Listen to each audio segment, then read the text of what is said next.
बहुत पुराने समय की बात है। विंध्याचल पर्वतमाला की गोद में बसा एक सुंदर राज्य था जिसका नाम था चंदनपुर। चंदनपुर अपनी खुशबूदार हवाओं और संगीत प्रेम के लिए पूरी दुनिया में प्रसिद्ध था। ऐसा कहा जाता था कि वहाँ की फिजाओं में भी सुर बसते थे। चंदनपुर के राजा थे राजा गंधर्व सेन, कला और संगीत के महान पारखी। उनका मानना था कि संगीत और कला ही ईश्वर तक पहुंचने का सबसे सरल और पवित्र मार्ग है। में कलाकारों को विशेष सम्मान मिलता था और हर उत्सव सुर ताल के बिना अधूरा माना जाता था। राजा गंधर्व सेन की एक ही संतान थी, राजकुमारी आरोही। जैसा नाम वैसा ही स्वर। राजकुमारी आरोही न केवल अनुपम सौंदर्य की धनी थी, बल्कि उसका कंठ ऐसा लगता था मानो स्वयं सरस्वती ने उसे आशीर्वाद दिया हो। जब वो गाती तो लगता जैसे हवाएं थम गई हों और झरनों की धार भी धीमी पड़ गई हो। राग बसा है, दिल खुद को सुनता जाए, मेरी ही आवाज मुझे बहलाए। तुमने कभी ध्यान दिया है, पूरे जगत में मेरे जैसा सुंदर चेहरा और मेरी जैसी कोकिल सी आवाज किसी के पास नहीं है। तभी दरवाजे पर हल्की पदचाप सुनाई दी। एक दासी चांदी का गिलास हाथ में लिए भीतर आई। उसके कदम धीमे थे और उसकी नजर जमीन पर टिके हुए थी।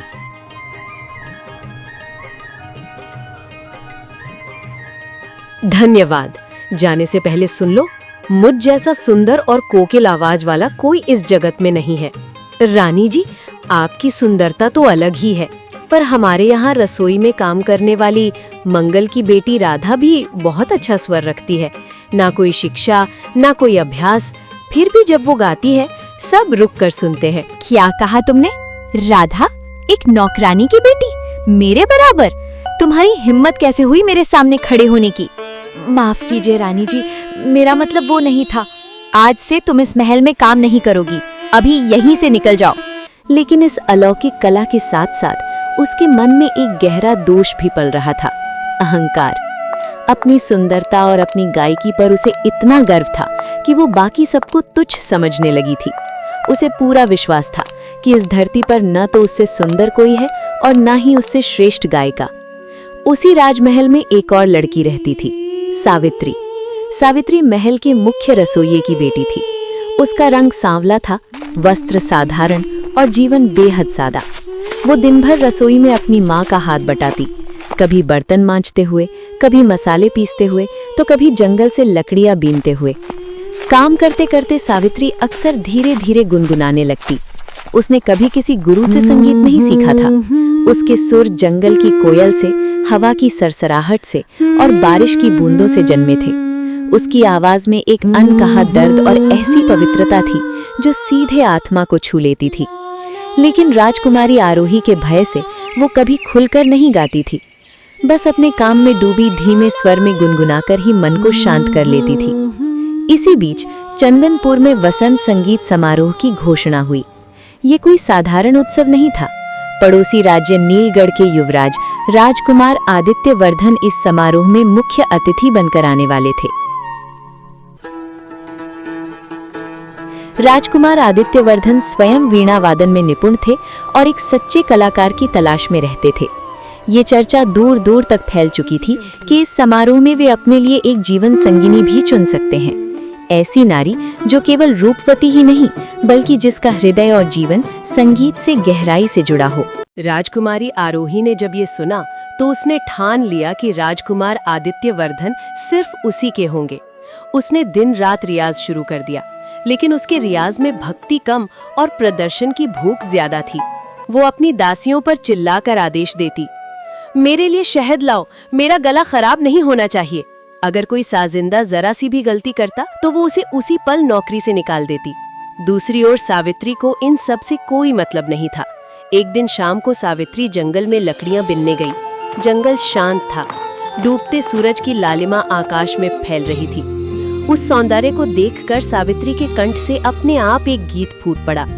वो एक पुराने पेड़ के नीचे बैठ गई, आंखें बंद थीं और मन पूरी तन्मयता में डूबा हुआ। उसका स्वर इतना मीठा था कि जंगल के हिरण भी ठहर कर सुनने लगे।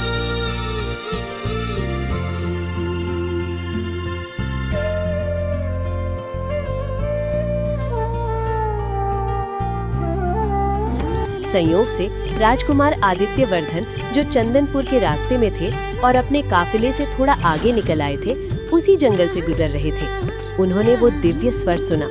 वे मंत्रमुग्ध हो गए। उन्होंने घोड़े की लगाम खींची और आवाज की दिशा में बढ़े। उन्होंने देखा एक सांवली सी लड़की फटे पुराने कपड़ों में पेड़ के नीचे बैठी गा रही थी। उसके चेहरे पर एक ऐसा अलौकिक तेज था जो किसी भी आभूषण से कहीं अधिक चमक रहा था। राजकुमार आदित्य वर्धन उसे देखते ही रह गए। वे उस पल को भंग नहीं करना चाहते थे, इसलिए चुपचाप एक झाड़ी के पीछे छिपकर सुनते रहे। गीत समाप्त हुआ। सावित्री ने अपनी लकड़ियों का गट्ठर उठाया और महल की ओर चल दी। राजकुमार उसका पीछा करना चाहते थे, लेकिन तभी उनके सैनिक उन्हें ढूंढते हुए आ गए। शोरगुल में वो क्षण हाथ से निकल गया, लेकिन राजकुमार के दिल में वो आवाज और वो सांवली सूरत बस चुकी थी। अगले दिन राजकुमार आदित्य वर्धन का चंदनपुर के महल में भव्य स्वागत हुआ। राजा गंधर्व सेन ने अपनी बेटी आरोही से उनका परिचय करवाया। आरोही 16 श्रृंगार किए हुए थी और निस्संदेह अत्यंत सुंदर लग रही थी, लेकिन राजकुमार की आंखें किसी और को तलाश रही। महाराज, कल शाम जब मैं आपके राज्य के जंगल से गुजर रहा था, मैंने एक अद्भुत स्वर सुना। किसी देवी सी आवाज में कोई गा रहा था। क्या आप जानते हैं वो कौन हो सकती है? आरोही वहीं बैठी थी। वो तुरंत समझ गई राजकुमार किसी और की प्रशंसा कर रहे हैं। राजकुमार, क्षमा करें, वो मैं ही थी। मैं अक्सर एकांत में रियाज करने जंगल चली जाती हूँ ताकि प्रकृति के और करीब रह सकूं। राजकुमार आदित्य वर्धन थोड़ा चौंके, फिर भी मुस्कुराकर बोले, ओह, तो वो आप थीं। अद्भुत कंठ है आपका। आरोही का घमंड और बढ़ गया, लेकिन उसके मन में डर भी घर कर गया, कहीं राजकुमार को सच पता न चल जाए। उसने अपनी सबसे क्रूर दासी क्रूरिका को बुलाया और सावित्री पर नजर रखने का आदेश दिया। उस रात आरोही सावित्री की कोठरी में गई। सावित्री फटी हुई चटाई पर सो रही थी। आरोही ने उसे पैर से ठोकर मारकर जगाया। सावित्री हड़बड़ाकर उठी और राजकुमारी को देखकर घबरा गई। आरोही की आंखों में अंगारे दहक रहे थे। उसने सावित्री के बाल पकड़े और फुसफुसाई, तुमने जंगल में गाकर राजकुमार का ध्यान खींचने की कोशिश की। एक रसोइये की बेटी होकर तेरी इतनी हिम्मत। सावित्री रोने लगी। नहीं राजकुमारी, मुझे तो पता भी नहीं था कि राजकुमार वहां है। मैं तो बस अपने मन की शांति के लिए गा रही थी। आरोही ने गुस्से में कहा, आज के बाद अगर तेरी आवाज इस महल की 4 दीवारी के बाहर तो क्या, रसोई के बाहर भी सुनाई दी तो मैं तेरी जीभ कटवा दूंगी। याद रखना, राजकुमार आदित्य वर्धन सिर्फ मेरे हैं। अगले दिन से संगीत समारोह की तैयारियां शुरू हो गई। सावित्री डरी सहमी रहती। उसने गुनगुनाना भी बंद कर दिया। उसके होंठ जैसे सिल गए थे, लेकिन उसका दिल रो रहा था। समारोह का दिन आ गया। देश विदेश से गायक और वादक आए थे, लेकिन सबका मुख्य आकर्षण राजकुमारी आरोही की प्रस्तुति थी। दरबार खचाखच भरा था। राजकुमार आदित्य वर्धन विशेष आसन पर विराजमान थे।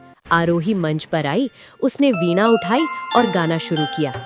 उसका गायन तकनीकी रूप से एकदम सही था। सुर, ताल, लय सब सटीक थे। दरबार के लोग वाह वाह कर रहे थे।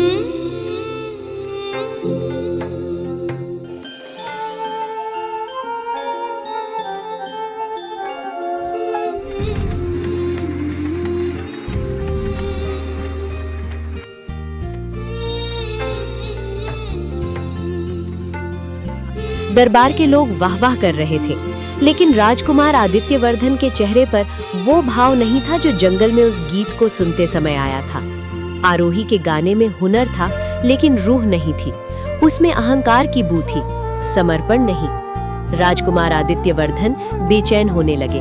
उन्हें यकीन हो गया कि जंगल में गाने वाली लड़की आरोही नहीं थी। उन्होंने अपने एक विश्वास पात्र गुप्तचर को इशारा किया और कान में कुछ कहा। जैसे ही आरोही का गाना समाप्त हुआ, तालियों की गड़गड़ाहट गूंज उठी।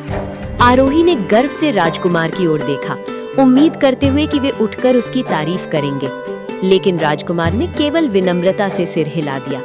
ये बात आरोही के दिल में चुभ गई। समारोह के बाद राजकुमार बाग में टहलने निकले। उन्हें अब भी उस असली आवाज की तलाश थी। तभी उन्हें रसोई के पिछले हिस्से से सिसक सिसक कर रोने की आवाज आई। ये सावित्री थी, जो कुएं के पास बैठकर रो रही थी। क्योंकि आरोही की दासी ने उसका वाद्य यंत्र, पुराना एक तारा, तोड़ दिया था। राजकुमार वहां पहुंचे, सावित्री को देखते ही पहचान गए। यही वो लड़की थी जिससे। तुम क्यों रो रही हो? सावित्री ने सिर उठाकर देखा और राजकुमार को पहचानते ही डर के मारे कांपने लगी। वो भागना चाहती थी लेकिन राजकुमार ने रास्ता रोक लिया। डरो मत, बस मुझे सच बताओ, उस दिन जंगल में तुम ही गा रही थी ना? सावित्री कुछ न बोल पाई, बस उसकी आंखों से आंसू बहते रहे। उसकी चुप्पी ने ही सब कुछ कह दिया। तभी वहां आरोही आ पहुंची। उसने दृश्य देख लिया। राजकुमार एक दासी से बात कर रहे थे। ईर्ष्या की ज्वाला ने उसका विवेक जला दिया। आरोही चिल्लाई, सैनिकों, इस लड़की को अभी बंदी बना लो। इसने महल के नियमों का उल्लंघन किया है और अतिथि राजकुमार को परेशान कर रही है। राजकुमार आदित्यवर्धन ने कहा, राजकुमारी, आप ये क्या कर रही हैं? ये निर्दोष है। लेकिन आरोही ने अपने पिता राजा गंधर्व सेन से झूठी शिकायत कर दी कि सावित्री ने चोरी की है और वो राज्य के दुश्मनों से मिली हुई है। राजा, जो अपनी बेटी पर अंधा विश्वास करते थे, ने बिना जांच किए आदेश दे दिया। सावित्री को भूल भुलैया वाले तहखाने में कैद कर दिया जाए। कल सुबह इसे राज्य से निकाल दिया जाएगा। सावित्री को घसीटते हुए ले जाया गया। राजकुमार आदित्यवर्धन बहुत क्रोधित हुए, लेकिन वे दूसरे राज्य के अतिथि थे। वे सीधे तौर पर राजा के आदेश का विरोध नहीं कर सकते थे। उन्होंने मन ही मन ठान लिया कि वो सच्चाई सामने लाकर रहेंगे। उधर आरोही को लगा कि उसने अपनी राह का कांटा निकाल दिया है, लेकिन उसे नहीं पता था कि भूल भुलैया वाला तहखाना कोई साधारण जगह नहीं थी। वो महल के नीचे बनी एक प्राचीन गुफा थी, जिसके बारे में कहा जाता था कि वहां पुराने समय की शक्तियां और आत्माएं वास करती हैं। सावित्री को अंधेरे तहखाने में फेंक दिया गया। वहां घना अंधेरा और सीलन थी। वो डर के मारे एक कोने में दुबक कर बैठ गई। तभी उसे अंधेरे में दो चमकती हुई आंखें दिखाई दी। एक बूढ़ी झुकी हुई आकृति धीरे धीरे उसकी ओर बढ़ी। वो एक साधारण औरत नहीं लग रही थी।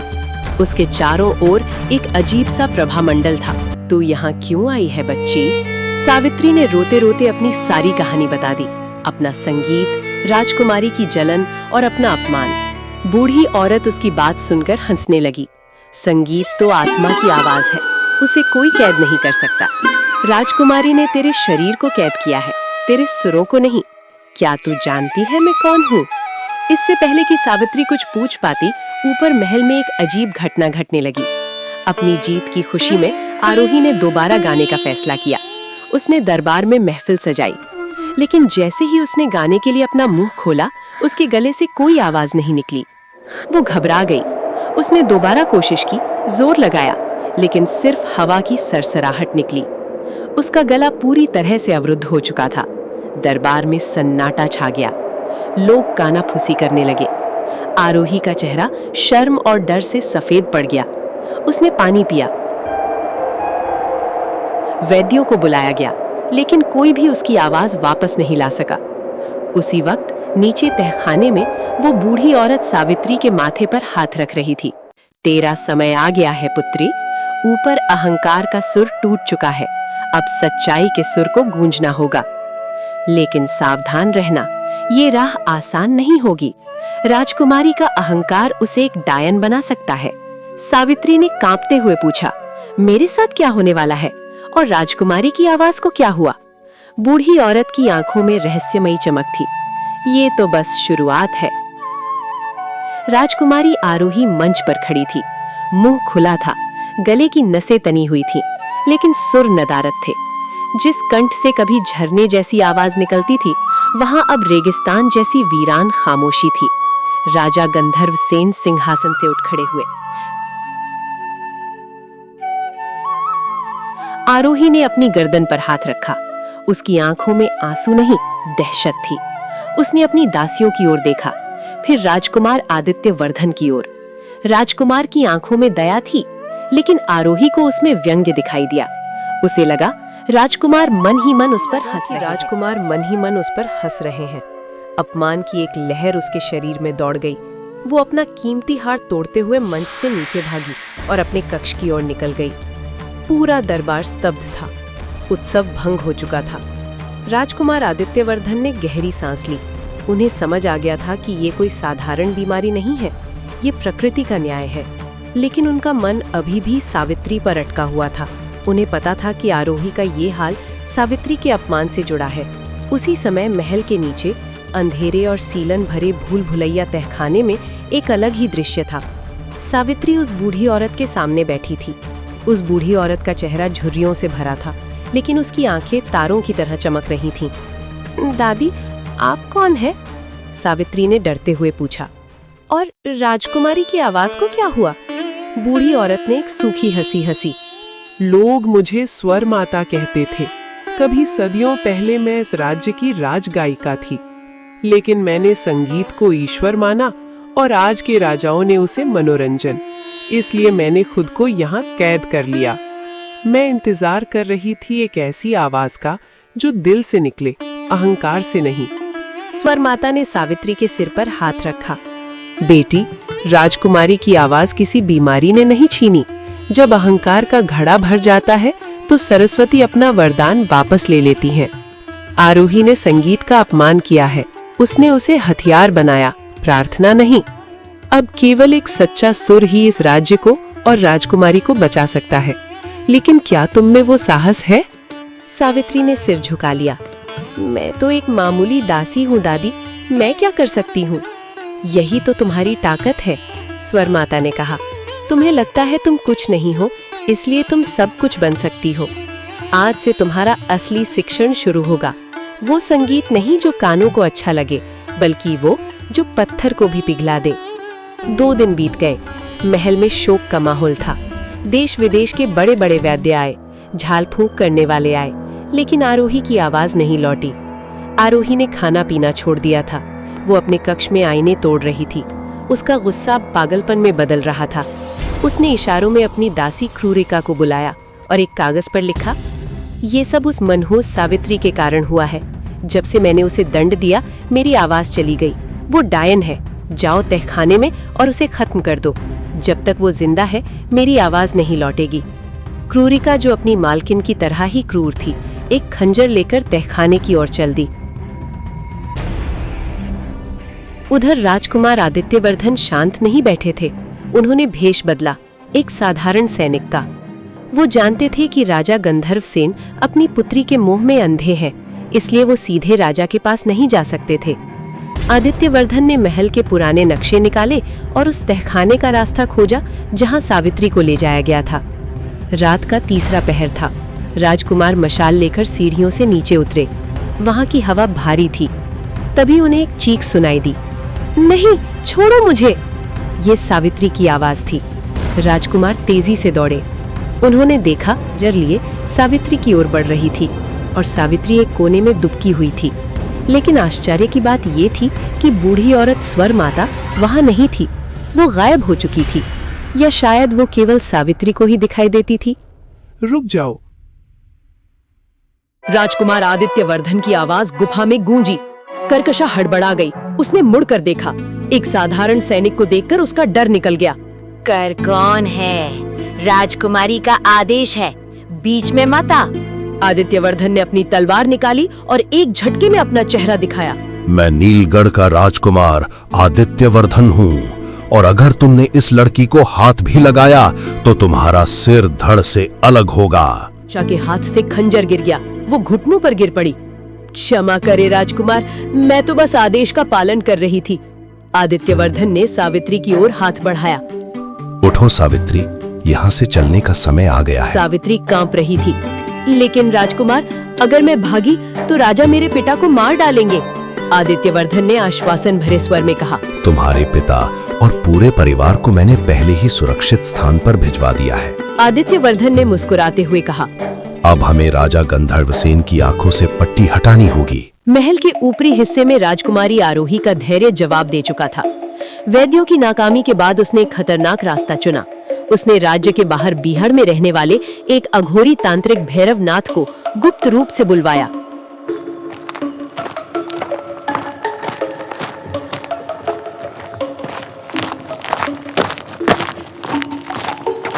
भैरवनाथ आधी रात को आरोही के कक्ष में आया। उसकी आंखों में लालच था। आवाज चाहिए राजकुमारी? हीरे मोती नहीं चाहिए। अगर तुम्हें अपनी आवाज वापस चाहिए और वो भी पहले से ज्यादा सुरीली, तो अमावस्या की रात काली पहाड़ी पर आना होगा। वहाँ यज्ञ होगा। तुम्हें उस व्यक्ति के प्राणों की आहुति देनी होगी जिसका संगीत तुमसे बेहतर है। आरोही की आंखों में चमक आ गई। उसे लगा कि सावित्री मर चुकी है, क्योंकि उसने कर्कशा को भेजा था। लेकिन तभी कर्कशा दौड़ती हुई आई और खबर दी कि राजकुमार आदित्य वर्धन सावित्री को लेकर भाग गए हैं। आरोही का गुस्सा 7वें आसमान पर था, लेकिन तांत्रिक की बात ने उसे एक नई योजना दी। सावित्री जिंदा है, ये तो और भी अच्छा है। मैं स्वयं उसकी बलि दूंगी और उसकी ही आवाज छीन लूंगी। आरोही तुरंत अपने पिता के पास गई और झूठ लिखा। पिताजी, राजकुमार आदित्य वर्धन ने मेरा अपमान किया है। उन्होंने उस दासी सावित्री के साथ मिलकर मुझ पर काला जादू किया है। इसी कारण मेरी आवाज गई है। वे दोनों राज्य से भाग रहे हैं। राजा गंधर्वसेन क्रोध से पागल हो गए। राजकुमार आदित्य वर्धन और दासी सावित्री को पकड़ कर लाओ, जिंदा या मुर्दा। आदित्य वर्धन और सावित्री जंगल के रास्ते भाग रहे थे। वे नीलगढ़ की सीमा तक पहुंचना चाहते थे। जंगल में रात बिताते समय सावित्री बहुत उदास थी। राजकुमार, मेरी वजह से आपकी जान खतरे में है। सावित्री, ये लड़ाई सिर्फ तुम्हारी या मेरी नहीं है। ये सत्य और मिथ्या की लड़ाई है। आरोही को लगता है कि संगीत पर उसका अधिकार है। उसे नहीं पता कि संगीत तो हवा की तरह है, वो महलों में कैद नहीं होता। तभी जंगल में घोड़ों की टापों की आवाज गूंजने लगी। राजा के सैनिकों ने उन्हें घेर लिया था। वे संख्या में बहुत ज्यादा थे। आदित्य वर्धन ने तलवार निकाली, लेकिन सावित्री ने उनका हाथ पकड़ लिया। नहीं राजकुमार, रक्तपात नहीं। स्वर माता ने कहा था कि मेरा संगीत पत्थर पिघला सकता है। आज मुझे कोशिश करनी होगी। सैनिक करीब आ रहे थे। पकड़ लो इन्हें। सावित्री ने आंखें बंद की। उसने उस बूढ़ी दादी की दी हुई सीख को याद किया। डर को निकालो, करुणा को आने दो। उसने अपने गले से एक अलाप छेड़ा। वो ना राग दीपक था, ना राग मेघ, वो राग शांति था। सावित्री की आवाज रात के सन्नाटे में दिव्य प्रकाश की तरह फैल गई। घोड़े ठिठक गए, तलवारें ढीली पड़ गईं। उस आवाज में माँ की लोरी थी, बचपन की हंसी थी और परमात्मा की पुकार थी। सेनापति की आंखों में आंसू आ गए। वो सब भूल गया, बस सुनता रहा। लेकिन तभी एक तीर सनसनाता हुआ आया और सावित्री के पास पैर में लगा। ये राजा गंधर्वसेन का तीर था। वे रथ पर सवार होकर वहां आ पहुंचे थे। उनके कानों में रुई ठुसी हुई थी, आरोही की सलाह पर, ताकि वे सावित्री के जादू में ना आए। राजा गंधर्वसेन, पकड़ लो इन्हें। सम्मोहन टूट गया। सैनिकों ने भारी मन से आदित्य वर्धन और सावित्री को बंदी बना लिया। अगला दिन अमावस्या का था। राजा गंधर्वसेन ने आदेश दिया कि न्याय काली पहाड़ी पर होगा, जहां कुलदेवी का पुराना मंदिर है। आरोही ने यही स्थान चुना था ताकि वो तांत्रिक की विधि पूरी कर सके। पूरा चंदनपुर राज्य वहां जमा था। सावित्री और राजकुमार आदित्य वर्धन को जंजीरों में जकड़ कर लाया गया। आरोही वहां मौजूद थी। उसके पास तांत्रिक भैरवनाथ एक पुरोहित के भेष में खड़ा था। पिताजी, देवी का संकेत है कि अगर सावित्री और मैं संगीत की प्रतियोगिता करें तो सत्य सामने आ जाएगा, लेकिन शर्त यह है कि हारने वाले को अपने प्राण त्यागने होंगे। राजा गंधर्वसेन ने घोषणा कर दी। राजकुमार आदित्य वर्धन चिल्लाए, ये अन्याय है। आरोही की तो आवाज ही नहीं है, वो कैसे गाएगी? भैरवनाथ चालाकी से बोला, देवी की कृपा से इस पवित्र अग्नि के सामने राजकुमारी की आवाज कुछ पलों के लिए लौटेगी। ये सत्य की परीक्षा है। ने गाया। जैसे ही उसने मुंह खोला, एक तेज, तीखी और शक्तिशाली आवाज निकली। उसने कठिन ताने ली, सांस रोकी और अपनी कला का प्रचंड प्रदर्शन किया। उसकी आवाज में जादू था, लेकिन वो काला जादू था। पेड़ पौधे मुरझाने लगे, पक्षी डरकर उड़ गए, आकाश में काले बादल घिराए। ये भय का संगीत था। आरोही गाती रही। उसकी आंखों से खून के आंसू बह रहे थे, लेकिन वो रुकी नहीं। उसे जीतना था। जब आरोही रुकी तो लोग डर के मारे तालियां बजाने लगे। आरोही ने घमंड से सावित्री की ओर देखा। अब सावित्री की बारी थी। सावित्री जंजीरों में थी। उसके पास कोई साज नहीं था। उसने अपनी आंखें बंद की। उसे लगा कि प्रकृति रो रही है। सावित्री ने राग संजीवनी शुरू किया। शुरुआत में उसकी आवाज बहुत धीमी थी, जैसे भोर की पहली किरण। उसने किसी को हराने के लिए नहीं गाया, उसने आरोही के दर्द को ठीक करने के लिए गाया, राजा के अंधेपन को दूर करने के लिए गाया, मुरझाए फूलों के लिए गाया। उसकी आवाज हवाओं में घुल गई, काले बादल छटने लगे, फूल फिर से खिल उठे, लोहे की जंजीरों के जोड़ ढीले पड़ने लगे।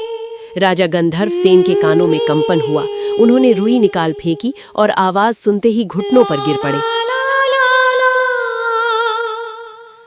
बंद करो ये आवाज। सावित्री का पवित्र संगीत उसके काले जादू को काट रहा था। तांत्रिक पीड़ा से चिल्लाता हुआ पहाड़ी से नीचे भाग गया। आरोही खड़ी थी, संगीत उसके कानों में नहीं, उसकी आत्मा में उतर रहा था।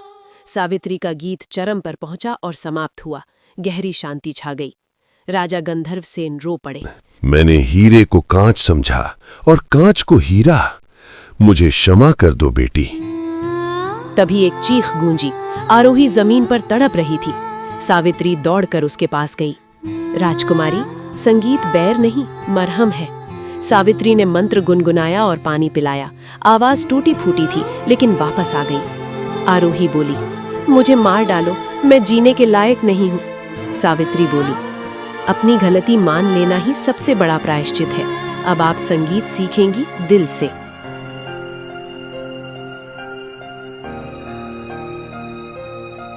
राजा गंधर्व सेन ने पूरे राज्य के सामने सावित्री को अपनी बेटी का दर्जा दिया।